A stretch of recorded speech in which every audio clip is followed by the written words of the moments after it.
It's been a good prep, man. Yeah. It's been amazing. Best one you've done? Yeah, it's been probably too easy. Right. I Okay. hate to say that out loud in case I jinx it.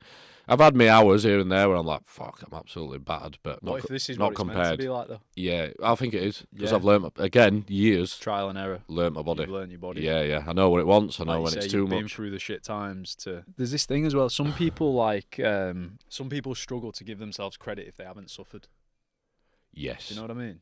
That's crazy you said that. I was having this conversation with my wife last night. Well, yeah. I was like, I just don't feel like I'm hurting enough. Yeah. And I have been certain days. I'm not saying if I put this feeling on someone who's never done it, Yeah. the probably would be like, this is hard. But compared to what I have felt, it trips you out of Do it. you know Chris Williamson podcast? Yeah. So Chris is like probably my favourite podcaster. He's going to be on this show one day as well. By the way. Yes, we're saying it out loud but now. Basically, You see that episode where he mentions Wakey with Mike Thurston? Yeah. How mad's that? Mate, funny story. Supposedly Wakey's one of the roughest places. Yeah, he's like, you go to fucking Wakefield, and I'm like, Yeah. Yeah. But when I was watching that podcast, when he said it, I was like, fucking. As I was listening to the conversation, I was thinking, oh, it'd be mad if he said Wakefield here. Yeah, he just did. And then he says Wakefield. We'll have to clip this and send him it. So this Yeah. is you coming on, Chris. Chris talks about exactly that. Like he refers back to his time. He used to be like a club promoter. Yeah.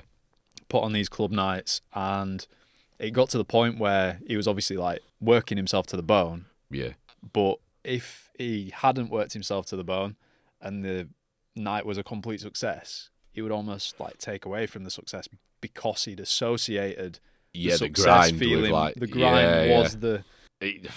I've had this, it's been a main sort of thing of this year for me, but I think it's just because of how well I'm handling everything. But I do think because I'm doing more business wise, doing more in general. Like you said earlier, you're doing more now than ever. And then I do sometimes sit down and think, how am I am I doing this? Yeah. Or am I missing things here? Because I don't feel as